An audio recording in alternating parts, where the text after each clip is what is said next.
दुख से भागते रहेंगे तब तक दुख हमारा पीछा नहीं छोड़ेगा। और जिस दिन पलट कर खड़े हो गए दुख से निपटने के लिए, तो दुख तुम्हें छू नहीं सकेगा। बस इतनी हिम्मत रखनी है। हम बड़े महापुरुषों की बात कह रहे हैं। जब तक तुम दुख से भागोगे तो जिधर भाग रहे हो दुखालयम अशाश्वतम, दुख ही दुख है। और जब पलट कर खड़े हो जाओगे कि देखता हूं ये दुख मुझे कितना रौंदता है, अब मैं हरि शरण में होकर हर दुख सहूंगा, तो इसका नामो निशान मिट जाएगा। दुख का नामो निशान मिट जाएगा और आनंद महासुख में डूब जाओगे। पर लौटकर दुख की तरफ खड़ा होना बहुत कठिन है। दुख से पिंड छुटाकर भागने के लिए सब भाग रहे हैं, लेकिन दुख की ही तरफ भाग रहे हैं। दुखालयम अशाश्वतम, ये दुर्लभ बात है। पर इसके लिए कमर कसना होगा कि हमें चाहे जितना दुख पड़े हम उस दुख को सहेंगे। संसार की तरफ जाने वाले को दुख ही दुख है, पर प्रभु की तरफ चलने वाले को थोड़ा दुख है। जैसे ऑपरेशन में कष्ट ही कष्ट है, पर इंजेक्शन शून्य का लगाकर बेहोशी का लगा के थोड़ा बस कष्ट है, फिर आप भूल जाएंगे। ऐसे ही थोड़ा जब तक तुम्हें होश है देह का, तब तक ये कष्ट है। जहां आपके अंदर प्रेम का इंजेक्शन लगा, फिर हर कष्ट सुखप्रद दिखाई देता है। धन्य है महापुरुषों का जीवन। जब उनके चरित्रों को पढ़ो तो हृदय विदीर्ण होता है कि कैसा समर्पण। श्री तुकाराम जी के महाराज के कितना भारी कष्ट सहते हुए वो कितनी उच्च कोटि की दशा को प्राप्त हुए। हम इसीलिए कहते हैं कि कष्ट के बचने के लिए बचाव पक्ष में होकर जब आप संसार की तरफ भागोगे तो दुख तुम्हें छोड़ेगा नहीं, रौंद देगा। और जब तुम मुड़कर खड़े हो जाओ, तुम्हें जितना देना है देख लो, कितना दुख दोगे वो अपने आप दुख सुख के रूप में बदल जाएगा। ये लिख लो दिमाग में, डरना नहीं है। श्री तुकाराम जी से किसी ने पूछा, वैसे आत्मचरित्र वर्णन करना महापुरुषों के लिए बड़ा कठिन होता है। अपनी प्रशंसा या अपने चरित्र पर जब उनके जन पूछते हैं तो करुणा करके वो बताने लगते हैं। तुकाराम महाराज जब हरि कीर्तन में अद्भुत अवस्था को प्राप्त होते तो ये देखकर भक्त जनों के हृदय में कि महाराज आपको ऐसी अवस्था कैसे प्राप्त हुई, तो सुनो हमारे ऊपर पांडुरंगा की कृपा हुई। पहली, मेरा जन्म आप लिख रहे हैं चतुर्वर्ण में हुआ। मुझे व्यवसाय मिला व्यापार का, लेकिन पांडुरंगा जब अपने में लगाना चाहता है तो व्यापार सफल कैसे हो सकता है?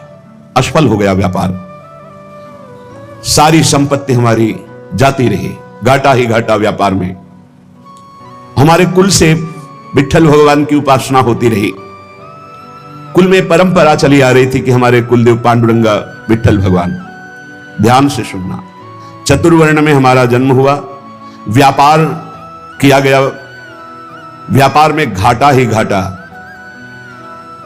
ऐसी परिस्थिति आई, माता पिता का स्वर्गवास हो गया, बहुत दुख मिला। न खाने को, न व्यापार चला, माता पिता ऊपर से पधार गए, अकाल पड़ गया। जो घर में बचा हुआ अन्न था कुछ दिनों में खत्म हो गया, बाहर से आने का कोई गुंजाइश ही नहीं रह गई, सब स्वाहा। जो हम पिता माता की बनाई हुई प्रतिष्ठा थी वो भी धूल धूसरित हो गई। यहां तक कि मेरे परिवार को अन्न के लिए तड़प तड़प कर प्राण त्यागना पड़ा। खुद आपने लिखा, हर तरह से चारों तरफ मुझे अंधेरा ही अंधेरा, कष्ट ही कष्ट। आपको स्थिति कैसे प्राप्त हुई आप वर्णन। मुझे अपने ऊपर लज्जा आने लगी कि ना पत्नी को अन्न दे सका, ना परिवार को पाल सका। क्या जीवन मेरा, बड़ा हृदय में दाह हुआ, सब कुछ नष्ट भ्रष्ट हो गया। ये जिस पर मैं कृपा करता हूं ये लीला। ऐसी हालत में अब कुछ नहीं बचा तो विठ्ठल भगवान का मंदिर जो टूटा हुआ पड़ा था उसमें जो सेवा हो रही थी उसमें लग गया जाकर के, जीर्णोद्धार। उसमें रात दिन खूब शरीर को मेहनत करके परिश्रम करके सेवा करता और कुछ वहां से नहीं लेता, बस सेवा ही सेवा, खाने को भी नहीं। मन में उमंग आई, पहली बार की एकादशी व्रत रहूंगा। प्रारंभ की बात बता रहे हैं जहां से स्थिति भगवदाकार बनती है। देखो, जिस पर विशुद्ध कृपा होती है ये प्रतिकूलताएं शुरू हो जाती है। कोई भी भक्ति मार्ग का उपासक घबराए नहीं, हिम्मत रखे।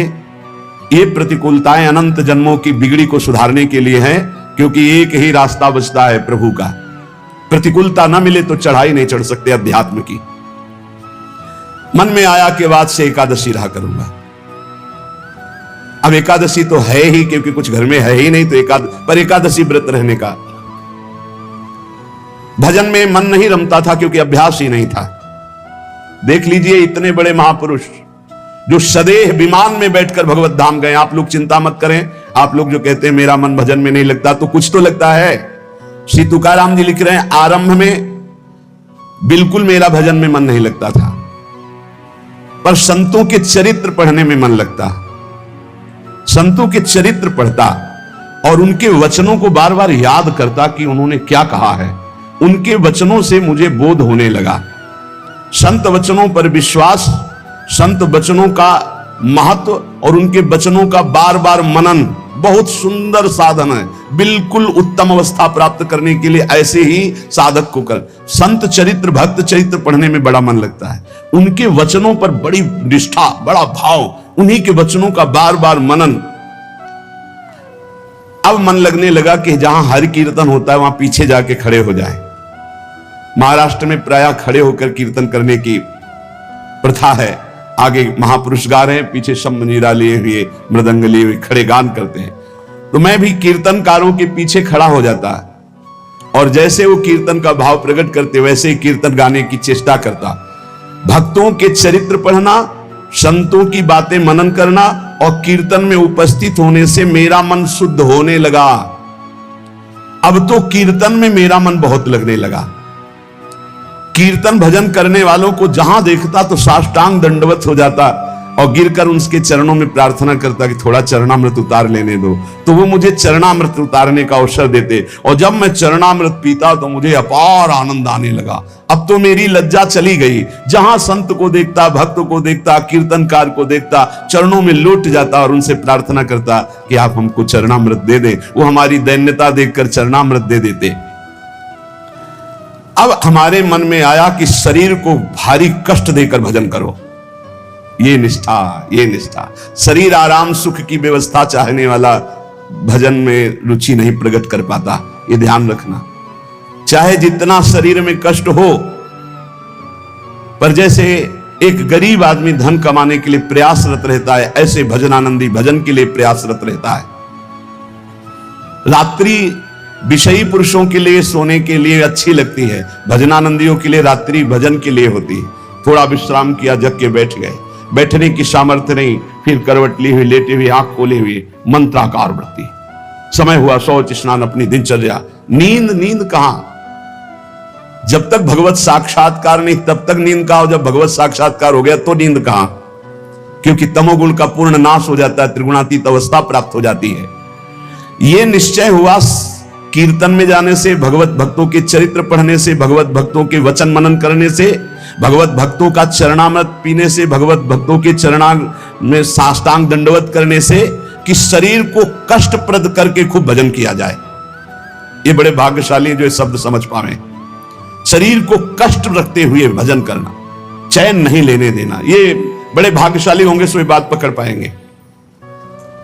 अब शरीर को कष्ट, अब बैठे हैं, जैसे श्री महात्मा बुद्ध जी ने कहा, इहा सने सुस्यति में शरीरम, मेरा शरीर इसी आसन पर बैठकर सूख जाए, हड्डी टूट जाए, मांस गलित हो जाए, लेकिन जब तक ब्रह्मबोध नहीं होगा मैं उठूंगा नहीं। ये निष्ठाएं महापुरुषों की पकड़नी होती है।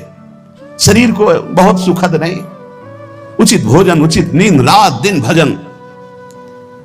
मैंने भगवत भजन में शरीर को घिस डाला। तुकाराम जी के रात दिन कीर्तन, रात दिन भजन। अब अच्छा लगने लगा तप, कष्टप्रद भजन, कष्टप्रद शरीर और खूब भजन अच्छा लगने लगा। ये मन का एक स्वभाव है। इसे भोगों में लगा दो तो ये भोगों की अभ्यास बढ़ाता चला जाएगा, और भजन में लगा दो तो भजन का अभ्यास बढ़ाता चला जाएगा। जब अन्न त्यागा, फलाहार में आए, तब फलाहार भी त्यागने की इच्छा जागृत हो गई कि सावन भर केवल जल पी कर रहेंगे, गंगा जल पी कर रहेंगे। बड़ा उत्साह, त्याग की तरफ करो तो मन क्रम बाई क्रम त्याग बढ़ाता चला जाता है, और भोग की तरफ बढ़ो तो मन क्रम बाई क्रम भोग बढ़ाता चला जाता है। ये चतुर उपासक त्याग की तरफ बढ़ता है, अविवेकी भोग की तरफ बढ़ता है। इस प्रकार मेरी परमार्थ की साधना आरंभ हुई। कथा सुनना, कीर्तन में सम्मिलित होना और संतों से प्यार करना, संतों को देखते ही एकदम लौट जाना, ऐसा लगना कि हो भाग्य।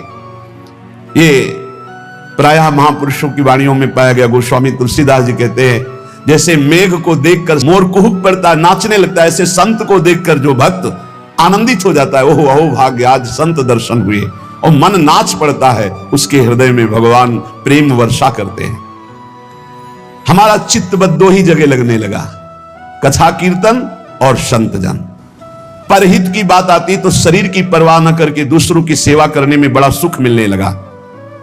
मेरी अवस्था देख करके जो मेरे स्वजन है उनको अच्छा नहीं लगा, नहीं लगेगा अच्छा। एक एक बात बैठा लो। कई लोग शिकायत करते हैं, परिवार के लोग हमसे ठीक से बात नहीं करते, हमारा उपहास करते हैं। आपका क्या, बड़े महापुरुषों का क्या? परिवार के स्वजनों को यह अच्छा नहीं लगता, हमारा भजन, हमारा संत प्रेम, हमारा परोपकार, उनको देखी ये नहीं गई। भाई बंद, स्त्री, ये सब हमारा जो ये भाव है इसके विरुद्ध करने लगे। ग्रह प्रपंच में आसक्त जन मेरे भाव का विरोध करने लगे, मुझे निषेध करने लगे। संत दर्शन, संत सेवा, कीर्तन, भगवत कथा, ये स्वयं उनके वचन हैं। मैंने अपने हृदय में निश्चय कर लिया था, कठोर हृदय बना लिया था, हर दुख सहूंगा पर अब पांडुरंगा को नहीं छोड़ूंगा, अब विट्ठल को नहीं छोड़ सकता। किसी की कोई भी परवाह ना करके, घर परिवार के लोग इतना प्रपंच किए, मैं किसी की बात नहीं सुनता। पकड़ो बात, बिल्कुल ये शोधी हुई बात इसीलिए सुना रहा हूं कि प्रायः हर भक्त के जीवन में ऐसा ही होता है जो सच्चाई से चलता है। घर प्रपंच की बातें मेरे को बहुत सुनाई गई, बड़ा विरोध किया गया, पर मैंने निश्चय कर लिया, हृदय कठोर बना लिया, इस जन्म में अब भगवान को नहीं छोड़ूंगा। फिर मेरे मन में आया कि जड़ मूल से इस प्रपंच को उखाड़ फेंकूंगा। अब तो जब हमारे परिवार के जन हमारा विरोध करते तो मैं ना देखता ना उनकी बात सुनता और जोर जोर से कीर्तन करता। करो विरोध, कितना करोगे? राम कृष्ण हरि, जय राम कृष्ण हरि, जय विठ्ठल, जय विठ्ठल। अब वो निंदा करें, वो उपहास करें, वो भगवत कीर्तन कर रहे हैं, जड़ से उखाड़ फेंकूंगा इस प्रपंच को। स्वजन अपनी ओर खींचते और विठ्ठल अपनी ओर खींचते, यही चलता है साधक के। एक तरफ भगवान का आकर्षण, एक तरफ माया का आकर्षण, पर हमने भगवान की तरफ, परमार्थ की तरफ कदम जोर से बढ़ाए। अब साधक का यह निर्णय है कि तुम माया के आकर्षण में जाते हो या प्रभु के आकर्षण में। लोग बार बार हमसे कहते कि तुम प्रवृत्ति मार्ग में हो, गृहस्थ धर्म में हो, तुम्हें ऐसा नहीं करना चाहिए। मैंने किसी की नहीं सुनी। अब इस जन्म में मुझे भगवत प्राप्ति करनी है, तुम्हारे किसी के उपदेश हमारे दृढ़ निश्चय को नहीं बदल सकते। इतनी खींचातानी जीवन में उपस्थित हो गई कि सत्य की पहचान के लिए मुझे मन को समझाना पड़ा कि तू मेरा साथ दे दे। अब जगत में तो कोई साथ नहीं दे रहा, अय मन तू मेरा साथ दे दे, तू मेरा साथी बन जा और सत्य स्वरूप भगवान श्री हरि के पथ का अनुसरण कर, तू कृतकृत्य हो जाएगा। तुकाराम जी महाराज कह रहे, कोई साथ नहीं दे रहा, अय मन तू तो मेरा साथ दे दे, मेरा साक्षी बन जा और भगवान सत्य स्वरूप हैं, उनके मार्ग का अनुसरण कर। इस असत्य संबंध, पति पुत्र परिवार, ये मिथ्या नश्वर प्रपंच भोग, तिलांजलि दे दे मन, तू मेरा साथी बन जा। मैंने बहुत लोगों के मतों को नहीं माना। मेरे हृदय में नित्य और अनित्य का विवेक जागृत हो चुका था, इसलिए मैंने सत्य को पकड़ा। केवल भगवान का मार्ग ही सत्य है, न ये संबंध सत्य है, न ये संसार सत्य है। इस प्रकार जब मैंने श्री हरि चरण प्राप्ति के लिए दृढ़ निश्चय कर लिया, तो उसी समय भगवान मेरे सदगुरु के रूप में पधारे। श्री बाबा चैतन्य ने मेरे हृदय देश में प्रकाशित होकर के श्री राम कृष्ण हरि इसका उपदेश किया। वही कीर्तन करते थे और वही गुरुदेव आकर हृदय में उपदेश किए, जिसे कहते हैं स्वप्नादेश। उपदेश किया कि अब तुम श्री राम कृष्ण हरि ही कहो। मैंने अब दृढ़ विश्वास कर लिया कि जो जप रहा था वो गुरुदेव ने दे दिया, अब तो किसी भी तरह मैं इसे नहीं छोड़ सकता। विश्वास चित्त में धार लिया कि मेरा भोजन भी राम कृष्ण हरि, मेरी प्यास भी राम कृष्ण हरि, मेरे प्राण भी राम कृष्ण हरि, मेरा सर्वस्व राम कृष्ण हरि। निश्चय कर लिया, बड़ा सहारा मिल गया। पहले जपते थे, वही जब गुरु ने दिया तो बड़ा सहारा मिल गया, परिपक्व हो गया। अब तो बैठ करके 24-24 घंटे नाम कीर्तन, क्योंकि निश्चय पहले ही कर लिया था शरीर को कष्ट देकर भगवत भजन करना। ये बहुत जल्दी भजन रंग लाता है। जब चित्त लवलीन होने लगा तो मेरे हृदय में कविता की स्फूर्ति होने लगी। श्री हरि के लीला गुण प्रकाशित होने लगे, उनको कविता रूप में लिखने की स्फूर्ति हुई। श्री हरि का कीर्तन और श्री हरि प्रदत्त अभंग वाणी प्रकट हुई मेरे हृदय में। मैंने देखा कि मेरी बुद्धि में ये ताकत नहीं थी, ये मेरी बुद्धि में श्री हरि कीर्तन से प्रकाश हुआ, हरि लीलाओं का। ये भगवत प्रसाद से मेरे अंदर आया, ये भगवान की ही प्रेरणा से अभंग निकलते थे। मैं गदगद होकर के अश्रु प्रवाह करने लगा कि कैसी कृपा की मेरी बुद्धि में एक भी लीला नहीं थी और आज लीलाओं की बाढ़ आ रही, गुणों की बाढ़ आ रही है। मैंने श्री हरि चरणों के प्रति और दृढ़ विश्वास और दृढ़ श्रद्धा प्रकट हुई। क्रम चलता रहा। बीच में रामेश्वर भट्ट के द्वारा बड़ा हमारे साथ निषेध आघात हुआ। मैंने भगवान की कृपा समझी, निषेध आघात हुआ, उसको भी सहा। बड़े विघ्न डाले जाते हैं, ये माया भगवती बड़ी विचित्र है। भगवान की प्रेरणा से मैंने उसको भी सहा। समाज का विरोध, घर का विरोध, माया का नाना प्रकार तांडव, खाने को नहीं, हर अव्यवस्था। चलो भाई, यहां जरा सा कामना पूर्ति नहीं होती, बोले अश्रद्धा हो गई भगवान में। ये कोई भगत है? भगवान ही हमारे प्रीतम है, उन्हीं को प्रसन्न करना है, इसलिए नाम कीर्तन और सुंदर कवित्त रचना करके उनको सुनाता। जब मैं ऐसा करता तो बहुत लोगों ने मुझे अनुचित ठहराया। इन बातों को बहुत पकड़ना है, हिम्मत से चलना है। बहुत लोग विरोध करने लगे। जो मेरी लिखी हुई वाणी थी, बड़ा विरोध होने लगा। इस विरोध से मेरा चित्त यूं दुखी हुआ कि हे हरि, आप प्रेरित करते हो, सो मैं लिखता हूं, सो मैं गाता हूं, फिर ये विरोध क्यों? जब मुझे लगा कि मेरे हरि ही नहीं चाहते हैं, तो जितने अभंग रचना की थी सबको लेकर के इंद्रयाणी नदी के दह में जाके डुबो दिया। विरोध कर रहे थे। भगवान के द्वार पर जाकर के, विठ्ठल भगवान के द्वार पे न खाना न पीना, उदास बैठ गया। आप तो ही वाणी प्रकट करते हो, आप ही अभंग लिखाते हो, फिर इतना विरोध करवा दिया, जाके इंद्राणी में डुबो दिया बाड़ी जी को। अब दर्शन करने वाले तो दर्शन करके चले जाते, ठाकुर जी का शयन हो जाता, फिर ठाकुर जी का मंगला प्रभात दर्शन होता, फिर ऐसे कई दिन व्यतीत हो गए, न खाना न पीना और चुपचाप द्वार पर बैठे रहना। दया आई पांडुरंगा को और साक्षात प्रकट हुए जब कोई नहीं था रात्रि में, वहीं दरवाजे पे पड़े और कहा कि मेरे भक्त को यह सहना पड़ता है, तुम मेरे प्रिय हो, मैं देखना चाहता हूं तुम कितना सह सकते हो। तुमने सहा, तुम्हारी वाणी जल में नहीं डूबी है, वो मेरी गोद में रखी हुई है। तुमने जल में डाला था, मैंने उसे गोद में लिया है। देखो सारे अभंग ज्यों की त्यों ऐसे मेरे पास है।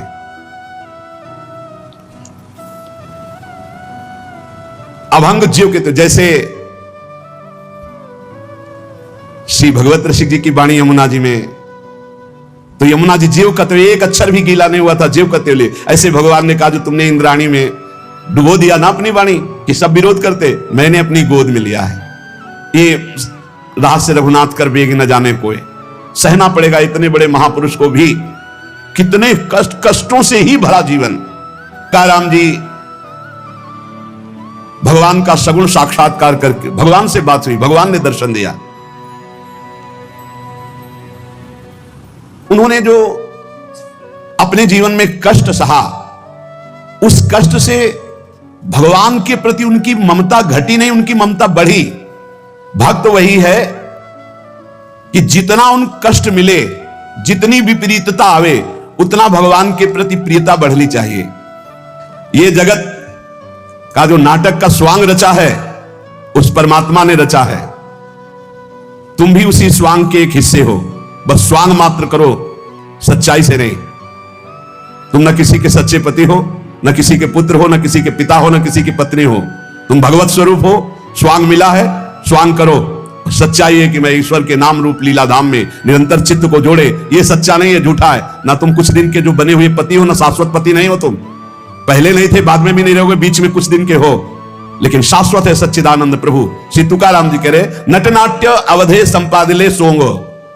ये स्वांग है, ये नट का नाट्य है, बिल्कुल नाटक जैसा करो। सत्य है भगवत नाम, भगवत रूप, भगवत लीला। क्या कोई अंगारों की सेज पर सुख की नींद सो सकता है? तो उत्तर आएगा नहीं। तो क्या खटमल की चारपाई पर सुख की नींद सो सकता है? तो बोले नहीं। तो बोले ऐसे ही भोग वासना, नाना प्रकार की गंदी वासना, ये क्या तुम्हें सुख चैन से सोने देंगी? अनंत जन्मों से जलते हुए चले आ रहे हो, आगे भी जलना पड़ेगा।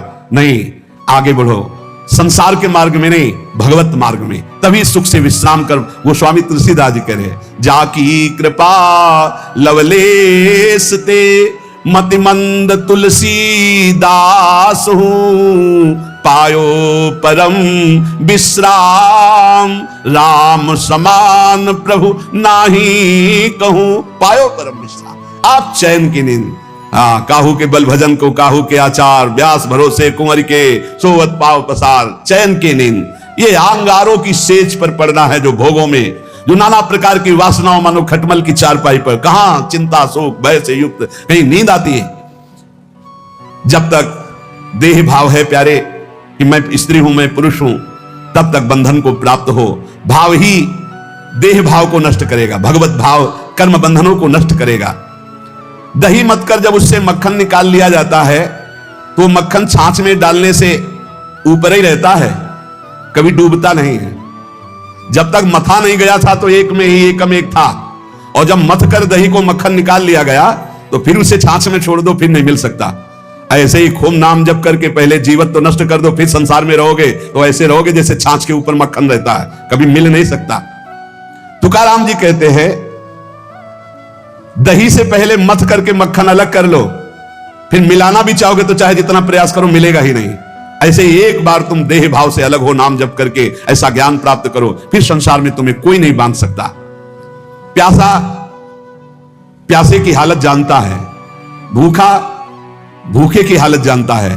ऐसे ही भगवत मार्ग का पथिक, केवल भगवत मार्ग के पथिक ही भगवत मार्ग के पथिक को जानते हैं, दूसरे नहीं जान सकते। दूसरों को तो आश्चर्य लगता है, ऐसा कैसे हो सकता है कि घर में खाने को नहीं, हर कष्ट हर, और वो खूब नाच नाच करके नाम कीर्तन कर रहे हैं। ऐसा कैसे हो सकता है कि घर में इकलौते पुत्र का 100 पड़ा हुआ है और वो नाम कीर्तन कर रहे हैं? ऐसा कैसे हो सकता है कि क्षण क्षण पर कष्ट दिया जा रहा है और वो हरि हरि हरि मेरा हरि मेरा हरि? ऐसा कैसे हो सकता है प्रहलाद जी? ऐसा कैसे हो सकता है 22 बाजारों में मार कोड़े खाल खींच ली गई, फिर भी ना तो भक्ति में फर्क पड़ा ना भक्त में फर्क पड़ा? वैसे ही भक्ति, वैसे ही मुख प्रसन्न, कैसा कैसे होता है? ऐसे ही भगवान के भक्त को सिर्फ भगवान का भक्त जानता है, ये विषयी सांसारिक प्रापंचिक लोग उसे नहीं जान सकते। तुकाराम जी कहते हैं, माया योग से जीव दुर्दशा को प्राप्त हो रहा है और भक्ति योग से महासुख को भोगेगा। इसलिए माया योग से हटो और भक्ति योग को प्राप्त करो। अनित्यम सुखम लोको मिमम प्राप्य भजस्व माम। ये संसार के नाशवान सुख भोगों से मन को हटाओ, लोक के भोग तुम्हें दुर्गति को प्राप्त करा देंगे। प्राप्य भजस्व माम, मुझे भजो, भगवान कह रहे मेरा स्मरण करो। बाटे या जनाचे थोर व आश्चर्य विषय वडिम भूतले जीव। तुकाराम जी कह रहे हैं कि जीव भोगों में फंसकर समय को नष्ट कर रहा है। वो समझ रहा है बड़ा अच्छा समय व्यतीत हो रहा है, लेकिन आगे भयानक दुख आने वाला है, फिर मृत्यु होगी, फिर अन्य योनियों में जाओगे। इसलिए भजन कर लो। पैसा के बल से, भोगों के बल से, पद के बल से तुम काल से नहीं बच सकते। उन्मत्त मत हो, भजन कर लो। तुकाराम जी कह रहे बड़ी दया आ रही ऐसे जीवों पर जो भोगों के बल से, धन के बल से अपने जीवन को नष्ट कर रहे हैं कि समय बढ़िया जा रहा है बड़ी मौज मस्ती से, लेकिन वो आगामी दुख को नहीं देख पा रहे। कुछ समेट नहीं पाओगे, जल्दी समेट लो मन और इंद्रियों को और लगा दो नाम पे। बिल्कुल डरने की जरूरत नहीं, बहुत धैर्य पूर्वक जहां जहां जाए वहां से हटा के नाम में लगाओ। त्रिभुवन में जो चाहो प्राप्त कर सकते हो, आपके पास भजन बल होना चाहिए। बस मन लगाने के बाद एक बात मान जाओ, कुछ भी असंभव नहीं है, कुछ भी असंभव नहीं। नाम से सब कुछ प्राप्त हो जाएगा, सब कुछ। जो उपासक इस रहस्य को समझ गया वो इस कलिकाल में बहुत जल्दी भाव की प्राप्ति कर लेता है। और सर्वत्र घूमे आप हृदय के ठाकुर का साक्षात्कार नहीं तो कुछ हाथ नहीं लगेगा, करके देख लो। जितना अधिक नाम जप करोगे उतना ही आपके हृदय की मलिनता नष्ट होगी। जो निर्मल सिद्ध संत हैं वो भी निरंतर नाम जप करते रहते हैं। साधन नाम सम नहीं आन। नाम के बराबर कोई साधना नहीं है। नाम में मन नहीं लगता, ना लगे आप जपते रहिए, फिर उसका प्रभाव देख लीजिए। मन तो ऐसे फंस जाएगा जैसे चींटा गीले गुड़ में फंस जाता है, उसकी टांगें फंस गई, अब वो निकल नहीं सकता। ऐसे नाम मन को फंसा लेता है। आप जपिए तो भागने दो इसको, कितना भागेगा, जाएगा कहां ये? हमारे सिवा इसका कोई आधार नहीं है। जैसे समुद्र में जल जहाज का पंछी कितनी भी उड़ान भरे, उसे आना जहाज में ही पड़ेगा, क्योंकि उसके लिए कोई आश्रय नहीं। ऐसे ही हमारा मन कितनी भी उड़ान भरे, उसको आना हमारे ही पास पड़ेगा, क्योंकि हम ही उसके आश्रय हैं। हमारी बिना स्वीकृति के वो कुछ नहीं कर सकता। इसलिए जो लोग ये डर रहे हैं कि नाम जप करते समय मन भागता है, क्या करूं, बिल्कुल डरने की जरूरत नहीं। बहुत धैर्यपूर्वक जहां जहां जाए वहां से हटा के नाम में लगाओ, या जहां जहां जाए वहां प्रभु को देखो। अगर ऐसा भी नहीं हो रहा तो छोड़ दो, नाम पर ध्यान दो। राधा राधा राधा, ये जाएगा कहां, भाग के इसे आना पड़ेगा। जपत शिव सनकादि शारद नारदादि सुजान, साधन नाम सम नहीं आन। भगवान शंकर को क्या चाहिए? समस्त बोध शास्त्रों का, स्वरूप का, सिद्धियों का इन्हीं के चरणों की आराधना से होता है, देवाधिदेव महादेव की आराधना से। वो भी हरि नाम जपते हैं, वो भी भगवान नाम जप करते हैं। सनकादि को क्या, ये तो परम सिद्ध है, पर हरिशरणम हरिशरणम हरिशरणम। सरस्वती जी तो सबको बुद्धि प्रदान करती, पर ये भी नाम जप करती है। नारद जी का तो प्रसिद्ध है नारायण नारायण नारायण। ये सब सुजान ईश्वर कोटि के महापुरुष निरंतर नाम जप करते रहते हैं। इसलिए नाम से बढ़कर कोई साधना नहीं है। नाम के बल मिटत भीषण अशुभ भाग्य विधान। अशुभ भाग्य विधान जो हमें नाना प्रकार के दुख विपत्तियां संकट देते हैं, जो खूब नाम जप करता है उसके ऊपर किसी का प्रभाव नहीं। विपत्तियां, अशुभ विनायक, भूत प्रेत पिशाच यक्ष राक्षस, किसी की ताकत नहीं। कुछ लोग कहते हैं कि, आप कहते हैं कि प्रेत सताता नहीं है, तो क्या प्रेत योनि नहीं है? क्या है? योनियां हैं, पर ये उनके लिए है जिनका कर्म भोग उपस्थित हो गया है। जैसे सृष्टि में सांप है, पर सबको काट लेगा क्या? उसी को काटेगा जिसका संस्कार है, कर्म भोग है। ऐसे ही हर योनियां हैं। कोई हमें कष्ट तभी देगा जब हमारा प्रारब्ध कर्म आ जाएगा भोगने के लिए। उसको सहन करने की सामर्थ्य, मिटाने की सामर्थ्य भगवान नाम में है। विश्वास कीजिए, राधा वल्लभ भजत भज भली भली सब होए, जिते विनायक शुभ शुभ विघ्न करे नहीं कोई। विघ्न करे नहीं कोई, डरे कलिकाल कष्ट भय, हरे सकल संताप हरस्य हरि नाम जपत जय। जिसके मुख में नाम चलता रहता है, जो अशुभ प्रारब्ध है वो भी बहुत क्षीण होकर प्राप्त होता है। जैसे हमने कई बार सत्संग में सुनाया कि काशी में एक बहुत नाम जापक युगल उपासक रहते थे। पूज्य श्री मथुरा दास जी के श्रीमुख से सुना। वो कभी विश्वनाथ जी के दर्शन करने नहीं जाते थे, समय ही नहीं था। जो उपासक एकांतिक भजनानंदी है, उसको समय नहीं होता अपने ठाकुर सेवा, अपनी दिनचर्या, तो उनको कभी ऐसा महसूस भी नहीं होता कि हम प्रभु से अलग है, क्योंकि प्रभु के नाम रूप लीला धाम में हर समय चित्त जुड़ा रहता है। तो काशी विश्वनाथ जी की जो सेवा के प्रधान थे, वो बहुत बड़े ज्योतिषाचार्य थे। उनके मन में एक जलन हुई कि ये काशी में रहकर विश्वेश्वर विश्वनाथ के दर्शन करने नहीं आते, और बड़े वैष्णव हैं, भगत हैं। तो वो समय के अनुसार तत्काल विचार करते थे। तो विचार किया उनके जीवन के विषय में, तो लिखा था कि परसों म्लेच्छ सेना आएगी और उनका सर्वनाश कर देगी। तो उनका, हाँ, विश्वनाथ जी के दर्शन न करने से अशुभों का नाश नहीं होता, जरूर इनको अशुभ भोगना पड़ेगा। और वो नाम जापक थे, उनका प्रारब्ध था। उन्होंने ज्योतिष के द्वारा विचारा, और परसों गए। जब वहां गए तो पूछा कि भगत जी कहां? बोले स्नान कर रहे हैं। बोले मध्याह्न में स्नान? बोले ये तो पता नहीं, पर स्नान कर रहे हैं। स्नान करके आए तो उन्होंने कहा, मेरी ज्योतिष आज तक कभी गलत नहीं हुई। भगवान विश्वनाथ जी के वरदान से मुझे ज्योतिष का ज्ञान है, और 12 बजे आपके पास म्लेच्छ सेना आनी चाहिए थी आज, और वो आपका विनाश करने, तो वो आई नहीं। इसका मतलब मेरी ज्योतिष झूठी हो गई? बोले नहीं, आपकी ज्योतिष झूठी नहीं हुई, म्लेच्छ सेना आई थी। बोले यहां तो सब यथावत है। बोले प्रगट में नहीं आई, मैं जब भोग पधराकर प्रिया प्रीतम का ध्यान कर रहा था भोग का, उसी समय म्लेच्छ सेना मेरे ध्यान में आई और सब कुछ विनाश किया। फिर मेरा ध्यान टूटा तो हमने सोचा चलो प्रगट में न सही भाव में तो आई, तो इसीलिए स्नान करने गए थे, अब भोग उसारेंगे ठाकुर जी का। ये है ठाकुर सेवा और नाम जप का प्रभाव कि अशुभों को भाव में मिटा दिया, स्वप्न में मिटा दिया या थोड़ा बारा कष्ट दे के मिटा दिया। नाम के बल मिटत भीषण अशुभ भाग्य विधान, भीषण अशुभ भाग्य का विधान नाम जप से मिट जाता है। नाम बल मानो लहित सुख सहज मन अनुमान, जैसा सुख चाहिए तुम्हें, जो सुख चाहिए तुम्हें वो तुम्हें प्राप्त होगा, केवल नाम जब बढ़ाओ। जो इच्छा करी हो मन माही, हरि प्रसाद कछु दुर्लभ नाही। जैसे बाजार में आप जो चीज चाहो ले सकते हो, पर आपके पास रुपया होना चाहिए।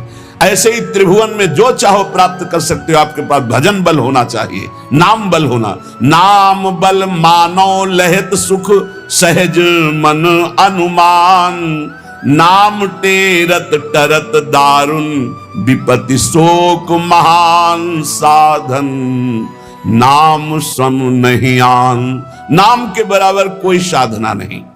जो मानो हर समय नाम रटता रहता है तो मन के इच्छा के अनुसार उसको भोगों की प्राप्ति हो जाती है।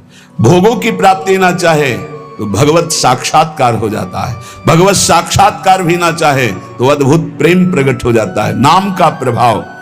नाम टेरत टरत दारुण विपत्ति शोक महान। कोई कितनी भी विपत्ति शोक में हो, खूब नाम जप करो, देखो हर विपत्ति कोहरे की तरह नष्ट हो जाएगी। जैसे सूर्य के उदय होते ही कोहरा सब विध्वंस हो जाता है, ऐसे ही नाम का जब प्रकाश उदय होगा हर दुख विपत्ति नष्ट हो जाएगी। आरत करी नर नारी ध्रुव सब रहे सुचि सही दान, नाम के परताप ते जल पर तरे पाषाण। जिसने आर्त भाव से नाम जप किया हो, चाहे स्त्री हो चाहे पुरुष हो, बालक हो चाहे वृद्ध हो, ध्रुव माने परम सत्य, सब परम पवित्र हो गए और निहाल हो गए। जो भगवान नाम जप किए सब आनंद मस्त हो गए। अरे नाम ले ले करके जब नल ऐसे पत्थर रखते थे तो वो डूबे नहीं, नाम का प्रभाव, नाम मुख से लेकर के रखते थे। ऐसा कोई न समझे कि पाषाण पे नाम लिख करके रखते, नाम उच्चारण करते जय श्री राम और पत्थर रख दिया तो तरा नहीं, क्योंकि मुनि का आशीर्वाद और नाम का प्रताप। नाम बल सागर उलांघ्यो सहज ही हनुमान। हनुमान जी महाराज भगवान के चरणों का चिंतन करते हुए जय श्री राम पूरे समुद्र को लांघ गए। ये समुद्र से भी बढ़कर भव समुद्र है। अगर ठीक से नाम जप करो तो लांघना ही नहीं पड़ेगा, सूख जाएगा।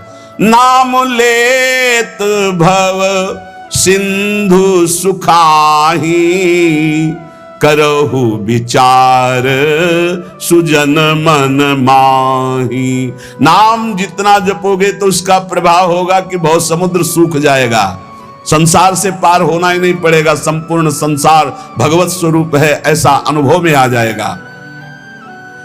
नाम बल संभव सकल जे, कछु असंभव जान। नाम देखो, बस मन लगाने के बाद एक बात मान जाओ, कुछ भी असंभव नहीं है, कुछ भी असंभव नहीं। नाम से सब कुछ प्राप्त हो जाएगा, सब कुछ। नाम का अपार प्रताप। 18-20 साल से किडनी फेल है, चल रहे हैं, जीवन चल रहा, जो दिनचर्या चाहिए वो दिनचर्या चल रही। असंभव, ये असंभव जो संभव शब्द में बदलता है वो नाम से केवल बदलता है। सच्ची मानिए, नाम बल संभव सकल जे, कछु असंभव जान। जो असंभव लगता है कैसा नहीं हो सकता, वो साफ संभव नाम बल से। अभी कैसे तुम्हें एक एक पल की घटना बताएं, जिस समय जो सेवा है उसी समय एक अपार बल आता है और सेवा करवा के चला जाता है। धन्य ते नर रहत जिनके नाम रट की बान, पाप पुण्य प्रजारि वेहित प्रबल पावक खान। होत छिन महाछार निकसत नाम जान अजान। नाम की महिमा अमित को सकै करी गुणगान। राम ते बड़ नाम जेहि बल बिकत श्री भगवान। भगवान को खरीद सकते हो नाम जप से, बिकत श्री भगवान। नाम की महिमा मित को सकै करि गुणगान। राम न सकहि नाम गुण गाई। कहूं कहां लगी नाम बड़ाई। धन्य है वो उपासक जिसने प्रधानता नाम जप के लिए। तुम्हारा जीवन इस समय बिल्कुल तेजोमय होना चाहिए। अग्नि स्वरूप तुम ब्रह्मचारी हो, बैरागी हो, भगवान नाम जाप में तुम कहां हैं? भजन में बैठे, अच्छा हृदय शीतल हो जाए। 2-3 घंटे आराम कर लिया, इसके बाद भजन में लगे, निरंतर भजन में लगे। धन्य उनके आगे लग, धन्य ते नर रहत जिनके नाम रट की बान। ये आदत पड़ गई है नाम जपने का, नाम कमाने का एक स्वभाव बन गया है। अधिक से अधिक जग करके नाम जप करना, उनके पाप और पुण्य दोनों नष्ट हो जाते हैं, क्योंकि पुण्य भी बंधन है, शुभ अशुभ दोनों बंधन है। दोनों को नाश कर देता है नाम रूपी अग्नि, और भगवत साक्षात्कार करा देता है। जो उपासक इस रहस्य को समझ गया, वो इस कलिकाल में बहुत जल्दी भाव की प्राप्ति कर लेता है। कल केवल मल मूल मलीना। पाप पयो निधि जनमन मीना। जैसे मछली जल में ही आनंद मनाती है, ऐसे मन पाप में ही आनंद मनाता है। कलयुग में, कलयुग का प्रभाव है, मन पाप चिंतन करता है, पाप करके आनंद मनाना चाहता है। अगर इससे निकलना चाहते हो तो एकमात्र उपाय है राम नाम कलि अभिमत दाता। हित पर लोक लोक पितु माता। नहीं कलि करम न भगति विवेकु। राम नाम अवलंबन एकु। ये कलिकाल नाना प्रकार की दुर्वासनाओं को प्रकट करके साधक को फंसा लेता है, उसको जिसका निरंतर नाम नहीं चल रहा। यदि नाम चल रहा है तो लोक में माता पिता की तरह पोषण और दुलार नाम करता है, और परलोक में अभिमत दाता। जो चाह की है, जो भावना की है, वैसे ही तुम्हें प्राप्ति होगी। प्रकट में भाव के संबंध में एक बड़ा रहस्य प्रसंग है कि उपासक जब नाम जप करता है और अपने आराध्य देव के प्रति भाव करता है तो भाव की झांकी आती है।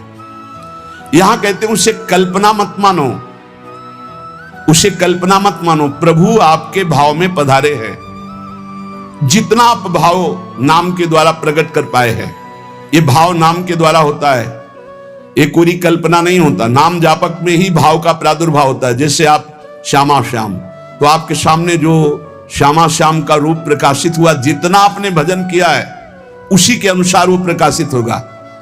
और आपका यदि भजन निरंतर चल रहा है और भाव गाढ़ है तो साक्षात श्यामा श्याम आपके सामने दिखाई देंगे। भाव का तात्पर्य है चिंतन। भावना करते करते रूप का सामने प्रादुर्भाव हो जाना। नाम जप करते करते भाव, और भावना करते करते रूप का प्रादुर्भाव। मनोवृत्ति भावुकता में इतनी डूब जाए कि आपका ध्यान साक्षात दिखाई देने लगे कि मेरे प्रिया प्रीतम है। नाम का यह प्रभाव। ये विवेकहीन जो लोग कहते हैं मैंने भगवत साक्षात्कार कर लिया है, ये उनकी बातें नहीं, प्रपंच वाली बातें नहीं। यहां ठीक सत्य बात को समझो। भाव अंतस्थल में ऐसा द्रवीभूत हुआ कि आराध्य देव का रूप झलकने लगा। ये नाम जापक सदाचरण करने वाले भावुक उपासक की बात बताई जा रही है। जहां भक्त की दृष्टि सर्वत्र से हटकर केवल अपने इष्ट देव में है, जहां केवल भगवत वार्ता, भगवत चिंतन, भगवत प्रभाव, भगवत रूप, ये कल्पना की बात नहीं कर रहा हूं, वहां सर्वथा यथार्थ में भगवान का प्रादुर्भाव होता है। जैसे आप देखो, जितना भजन करते हो, आप देखो अभी भावना करके आपके प्रभु वैसे दिखाई देने लगेंगे। अगर नहीं दिखाई देते, नहीं भावना बन रही, तो अभी नाम जप और बढ़ाइए, नहीं आपके सामने वैसे ही खड़े हैं।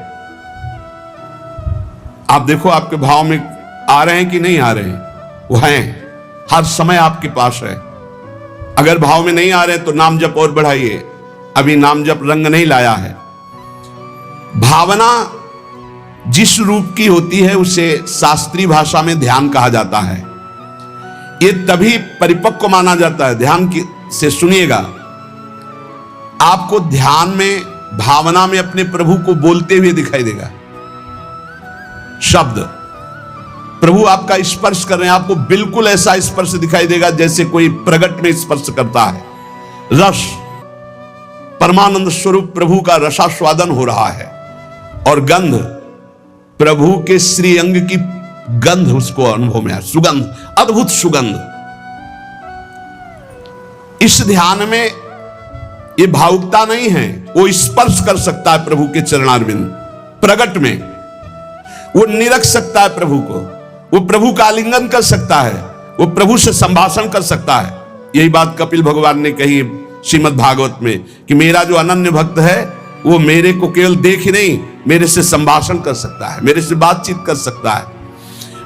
प्रभु का स्पर्श करके दिव्य पुलकावली, प्रभु के श्री अंग की दिव्य सौरभ हो, उसको गंध आ रही, सुगंध आ रही, वो प्रभु का स्पर्श कर रहा है, प्रभु उनका स्पर्श कर रहे, प्रभु से संभाषण कर रहा है, प्रभु उत्तर दे रहे हैं। ऐसा गाढ़ भाव में होता है। वो भावुक उपासक अपने आराध्य देव के चरण स्पर्श कर रहा है, आराध्य देव उसके मस्तक पर हाथ रख रहे हैं। ये सारी बातें परम सत्य, ऐसा नहीं कि केवल भावना है, केवल कोई कल्पना है, पर ये उन उपासकों की होती है जिनका भाव परिपक्व हो गया है, भाव सिद्ध हो गया है। वो मनोराज्य में नहीं विचरण करते, ये उनका मनोराज्य नहीं है, ये इनका भाव राज्य है। प्रभु उनसे जब शब्द कहते हैं तो उनकी श्रवणेंद्री शब्द सुनती है, नेत्र रूप देखते हैं, आंखें मुदी हुई है पर नेत्रेंद्री रूप देख रही है, घ्राणेंद्री सुगंध ले रही, रसेंद्री रस का आस्वादन कर रही है। शब्द स्पर्श रूप रस गंध, इसका स्पष्ट अनुभव भाव में डूबे हुए महाभागवत को होता है। यह साधारण स्थिति नहीं है, ये बड़ी ऊंची स्थिति है भाव देश की। ये कल्याण स्वरूप उपासक जो हो चुका है उसकी स्थिति है, पर इसको बहुत ऊंची स्थिति मान के छोड़ नहीं देना है। अपने गौर से देखो, अपने आराध्य देव झलक रहे हैं कि नहीं? वो है वैसे ही प्रिया, वैसे ही लालजू, जैसा आप संबंध सबसे हटा पाए हैं, जितना नाम जप, जितना गाढ़ भाव, उतना ही आपको अनुभव हो रहा है। देखो भला, दिखाई दे रहे हैं कुछ कुछ तो, जितना आप नाम जप कर रहे हैं भाव में तो आ ही रहे हैं, नहीं आ रहे? भाव में आ रहे हैं वो आ रहे हैं। अगर अंधेरा दिखाई दे रहा है तो अभी नाम का प्रकाश नहीं हुआ। खूब नाम जप करो, जल्दी करो, ज्यादा समय नहीं रह गया, गाड़ी आने वाली है, बस भागना है, यहां से भागना है। कुछ समेट नहीं पाओगे, जल्दी समेट लो मन और इंद्रियों को और लगा दो नाम पे, और भाव की प्राप्ति करके भाव देश से अपने देश में जाना है, अपने प्रिया प्रीतम के पास जाना। मान लो ये सब अज्ञानियों की बात न सुनो। और हमने उपासना की, भक्ति की, हमारे अमुक मर गए, अमुक क्या, तुम भी मरोगे, सब मरेंगे। यहाँ जाना है, यहाँ आए हो कमाने के लिए, भाव बनाने के लिए, भजन एकत्रित करने के लिए। जिसकी समझ में ना आए, आप तो सत्संगी हैं, आप तो बड़े कृपा पात्र हैं, आप तो समझ लीजिए, जाना है, तैयारी कर लो। जितना भाव है उतने ही आपकी ऊंचाई है। तार्किक लोगों से बचिए। अरे कोई ध्यान है, कोई प्रभु है, ये तो तुम्हारी कल्पना है। नहीं, यहां कह रहे आपको जितना अनुभव में आ रहा है वो प्रभु हैं। पक्का विश्वास करो, प्रभु आए हैं आपके ध्यान में, गाढ़ भाव को, ये था मम प्रपद्यन्ते तास्ततो भजाम्यहम्। पुलकित हो जाओगे कि हाँ प्रियाजू आ गई, देखो हमारे ध्यान में लालजू आए। लालजू प्रियाजू कैसे गलबहिया दिए हुई, कितना सुंदर निकुंज है, कितना सुंदर लता भवन, सुंदर पुष्प के पावड़े बिछे हुए, पराग की गद्दी लगी हुई, उस पे युगल सरकार कैसे विराजमान है। ये भाव में देखो, अधरों पर बंशी है, गलबैया दिए हुए युगल सरकार, प्रियाजू लालजू की तरफ देख रहे, लालजू प्रियाजू की तरफ देख रहे और बंशी से नाम गुणगान कर रहे प्रियाजू का। किसी को कभी प्रमाणित करने की कोशिश मत करो कि आपका भाव बन गया है। अविश्वासी से कभी यह वार्ता भी मत करो, नहीं तुम्हारे भाव में ठेस पहुंच जाएगी। ये साक्षात भगवत दर्शन है, साक्षात भगवत दर्शन। इसी से गाढ़ अवस्था में बस बात बन जाती है, यही गाढ़ अवस्था। श्रद्धा विश्वास करो, साधन का मूल मंत्र है श्रद्धा और विश्वास। जो नाम जप कर रहे हो, जो भावना में प्रभु आ रहे हो, आ रहे हैं आपके, विश्वास करो आ रहे हैं। पर यह किसी से कहना नहीं है, किसी तर्क के द्वारा अपनी श्रद्धा को नष्ट नहीं करना। अरे ये तो कल्पना है, नहीं, साक्षात प्रभु आए, कोई उनके लिए कल्पना भी नहीं कर सकता। अगर वो ना पधारे तो कोई भाव, मुनि मन ध्यान धरत नहीं पावत। भक्त जब गाढ़ भाव नाम के बल से करता है तो देख सकता है। जो शास्त्रों में रूप वर्णन है वो एक अंश मात्र है, जो रूप है उसका तो वर्णन हो ही नहीं सकता। बोले सजल मेघ नील मेघ की कांति, क्या हम सजल मेघ को देख लें तो श्याम सुंदर के अंग को देख लेंगे? नहीं, कोई भी प्राकृतिक उदाहरण चिदानंद देह में बनता ही नहीं, पर भावना करने के लिए। शास्त्रों में जो रूप है वो अंश मात्र केवल वाणी से प्रकट है, पूर्ण का तो वर्णन ही नहीं हो सकता। भगवान का वो रूप, वो वेश, वो प्रकाश नाम जापक अन्य संबंध त्यागी उपासक के हृदय में प्रकट होता है। जैसा रूप भक्त चाहता है वैसा रूप प्रभु प्रकाशित कर देते हैं। भक्ति की जैसी इच्छा होती है, जितनी सामर्थ्य होती है, उतना ही भगवान अपना रूप प्रकाशित करते हैं और धीरे धीरे उसको दिव्य लीलाओं का रसास्वादन कराने लगते हैं। जो साधनाभिमानी हैं उनको ठग लेते हैं। काम क्रोध लोभ मोह मद मत्सर, वो भाव देश तक नहीं पहुंच पाते। जो साधनाभिमानी है, कभी कभी इनको मार्ग भ्रष्ट करने के लिए उपदेवता विघ्न डालने लगते हैं। छोटे मोटे चमत्कार, छोटे मोटे मन की बात जान लेना, छोटा मोटा ऐसा आकर्षण, और मार्ग से भ्रष्ट कर देते हैं। लेकिन ये उनकी बात है जो साधनाभिमानी है। जो कृपा पात्र जन है वो ना किसी से भयभीत होते हैं और ना कोई विघ्न उनके जीवन में डाल सकता है। मत चित्ता सर्व दुर्गाणि मत प्रसादात तरिष्यसि, भगवान कह रहे हैं मेरी कृपा से उनके सारे दोष नष्ट हो जाते हैं, मेरी कृपा से हर विघ्न से वो पार हो जाते हैं। मेरा भक्त आंख मूंद करके चले, मैं हाथ पकड़ कर चलाता हूं। कोई देवता उपदेवता, कोई विघ्न विनायक किसी भी तरह का उपद्रव नहीं कर सकते उनकी साधना में। अनन्य श्री भगवान का ध्यान रखिएगा, साधनाभिमानी को भ्रष्ट होना पड़ेगा। अनन्य और निष्काम भाव से जो प्रियालाल की शरण में हैं, उनके योगक्षेम की जिम्मेवारी स्वयं भगवान लेते हैं। प्राप्ति की रक्षा करना, अप्राप्ति की प्राप्ति कराना उनकी जिम्मेवारी, इसलिए कोई भी विघ्न उसे परास्त नहीं कर सकता। जो प्रभु का अनन्य है और उन्हीं से सारी कामनाएं हैं, प्रभु से ही। बड़े वेग से भगवान की तरफ आंख मूंद कर दौड़ता है, पर वो गिरता नहीं है, ना कोई गिरा सकता है उसको, क्योंकि आसपास ऐसे भगवान चलाते हैं भक्त को। जैसे छोटे बच्चे को मां इधर गिरे तो बाहु में, इधर गिरे तो अजान बाहु अभयद भुज दंड मूल, बड़ी मस्ती रहती, कोई विघ्न नहीं। अर्पित आत्मा जो भगवद अर्पित हो चुका है, उसके जीवन का बहुत आनंदमय स्वरूप होता है। कोई विघ्न नहीं, आंख मूंद के दौड़ने पर भी वो नहीं गिरेगा। बस आवश्यकता है भगवान में मन को, भगवान में प्राणों को, भगवान में समस्त संबंधों को अर्पित करना। ये कठिन बात है। ये दारागार पुत्राप्तान प्राणान वित्तमम परम, वित्तमिमम परम हित्वा माम शरणम याता कथम दास त्यक्त मुत्सहे। जिसने स्त्री पुत्र घर बड़े बुजुर्ग प्राण धन इहलोक परलोक सबको मेरे लिए आत्मसमर्पण कर दिया है, मेरी शरण में आ गया है, मैं विचार भी कैसे कर सकता हूं कि उसको छोड़ दूं। और जब प्रभु पकड़े हुए तो किसकी ताकत है कि कोई विघ्न डाल सके।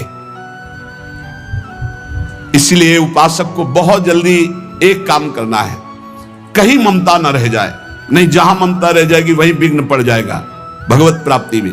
तन मन धन सर्वतो भावेन एकमात्र आराध्य देव श्यामा श्याम के चरणों में समर्पित, निष्प्रिय निरीह, मोक्ष की भी इच्छा नहीं, श्री हरि चरणों में पूर्ण समर्पण, तब पूरी जिम्मेवारी भगवान ले लेते हैं। अब निश्चिंत हो जाओ, निशुक हो जाओ, निर्भय हो जाओ। साधना का जो परिपक्व स्वरूप है वो भावना है।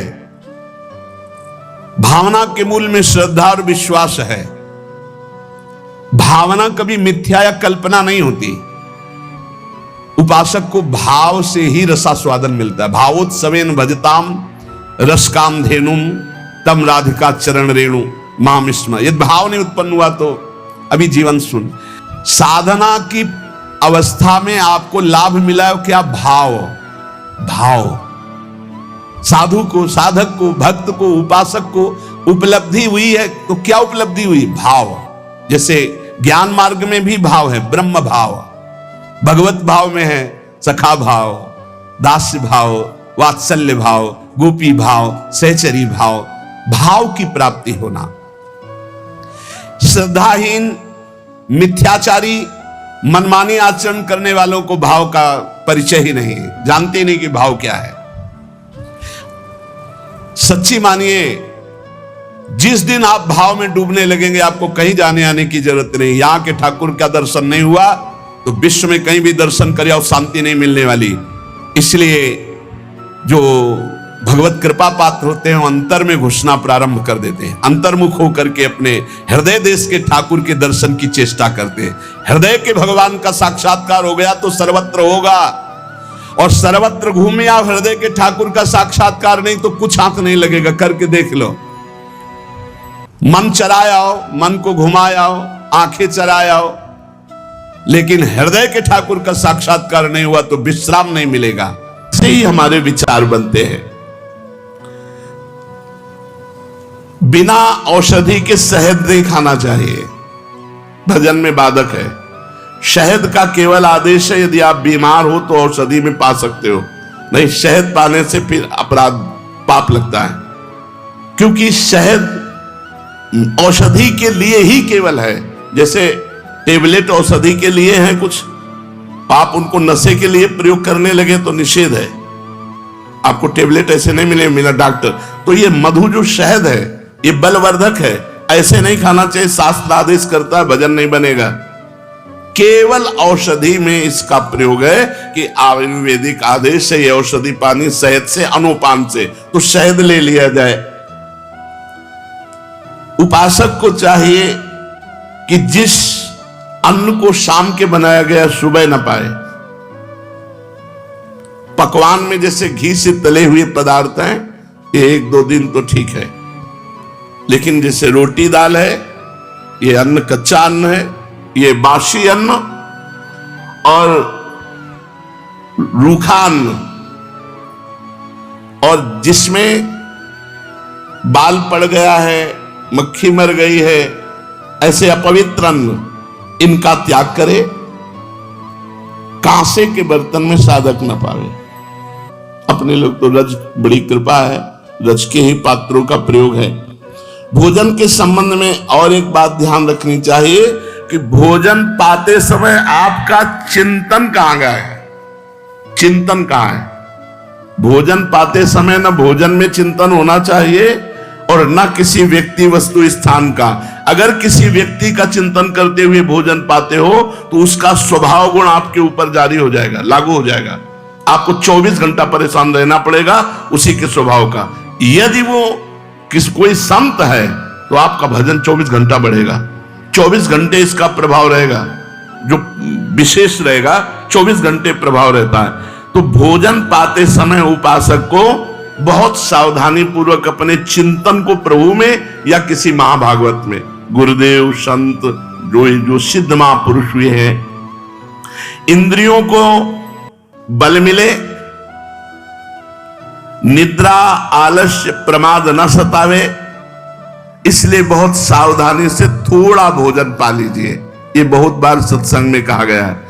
यदि भोजन पाते समय स्त्री पर स्त्री का गलत भाव से चिंतन करोगे तो मंत्र सिद्धि प्राप्त हो ही नहीं सकती, क्योंकि आपका मन पतित हो जाएगा। यदि भोजन पाते समय किसी द्वेषी का चिंतन करोगे तो मन में जलन पैदा रहेगी, 24 घंटे परेशान रहोगे। बहुत सावधानी से भगवत चिंतन करते हुए पवित्र भोजन और कम मात्रा में भोजन ले। सन्यासी, वैष्णव, विरक्त, इनको चाहिए कि भोजन परख करके ही पावे, भले उपवास करना पड़े, ऐसा वैसा भोजन न ले। चर्चा, भोजन ये विशेष। अब दूसरी चर्चा, अगर साधक बैठ करके हंसी मजाक करके पर स्त्री आदि की चर्चा, काम आदि की चर्चा करते हैं तो उस स्थान को तुरंत छोड़ देना चाहिए। अगर वो गंदी बातें दिखाते हैं, मोबाइल में गंदी बातें या ऐसे गंदी बात करते हैं, तो जो साधक को मंत्र सिद्ध करना तो कान में अंगुली डाल के तुरंत हट जाए। बस एक ही दवा है, उस व्यक्ति से दोबारा मिले ना, उस व्यक्ति की चर्चा न सुने जो कामुक है, जो काम की बातें करता है, जो भगवत विरुद्ध करता है। और संतानोत्पत्ति के लिए ऋतुकाल के 1 सप्ताह के बाद अपनी पत्नी का सहवास गृहस्थ कर सकता है, अन्यथा वो भी दूरी बना के रखे। अगर मंत्र सिद्ध करना है, भगवत प्राप्ति करना है। ऐसे ही स्त्री साधकों को पुरुष साधकों से शौचालय, बाथरूम, मौन जब तक पवित्र न हो जाए तब तक, यह सिद्ध होने के लिए जरूरी। अगर नाखून काटा, बाल काटा, अगर जैसा शास्त्र आदेश उसके अनुसार 2-2 महीने में मुंडन कराओ या तो आजीवन बाल रखो, शास्त्रों का बैरागी के लिए। और गृहस्थ के लिए जब बाल काटो, जब नाखून काटो तो पवित्र हो, हाथ पैर कुल्ला ऐसा, या फिर स्नान कर लो। इसके अगर बाल कटवाए ऐसे अपवित्र तो फिर वो ठाकुर सेवा या भजन या इसमें बड़ा निषिद्ध है। कह रहे हैं अगर आपको आवश्यकता है अपने बाल धोने की तो रीठा आदि, आंवला आदि से, पवित्र पदार्थों से, नहीं तो उसका प्रभाव पड़ेगा, रजोगुण चढ़ेगा, भजन में विक्षेप करेगा। कभी जूठे मुंह न रहे, कुछ भी अगर खाया तो आचमन करे 3 बार, राधा वल्लभ श्री हरिवंश, राधा वल्लभ। वैसे शास्त्री तो केशवाय नमः, नारायणाय नमः, माधवाय नमः। और हो सके तो 3 समय स्नान करे, नहीं तो 2 काल तो करे ही, प्रातः और सायं। ऐसा नहीं कि आपको सोच नहीं लगती तो आप स्नान न करें, प्रातः और सायं 2 स्नान तो होने चाहिए। वैसे 3 स्नान, त्रिकाल स्नान की बात है। अपने इष्ट देव जी की पूजा करके ही भोग प्रसाद पावे। जो इष्ट देव विराजमान है पहले उनको भोग लगा के पूजा करके ही प्रसाद पावे। तो हो सके तो धामवासी भूमि शयन 2 बार या 3 बार स्नान, आजीवन ब्रह्मचर्य या संतानोत्पत्ति के लिए मासिक धर्म के 1 सप्ताह की पवित्रता के बाद सहवास, मौन, गुरु सेवन, पाप कर्म का परित्याग, नित्य ठाकुर सेवा, नित्य दूसरों को सुख पहुंचाने की सेवा, नित्य भगवत स्तुति, नित्य नियम पूर्वक नाम जप। अगर इन नियमों का पालन करेगा तो ये मार्ग जो है वो सिद्धावस्था तक पहुंच जाओगे। अगर इधर उधर जरा भी कुछ हुआ तो माया के पंथ ऐसे हैं कि घसीट करके बहुत दूरी बना देंगे। ध्रुवदास जी ने लिखा, राई के समचलत ही होत और की ओर। तो भगवान कहते हैं हजारों पुरुषों में कोई एक चलता है, मनुष्याणाम सहस्तेस्तु, और उन चलने वालों में कोई एक बिरला सिद्ध होता है।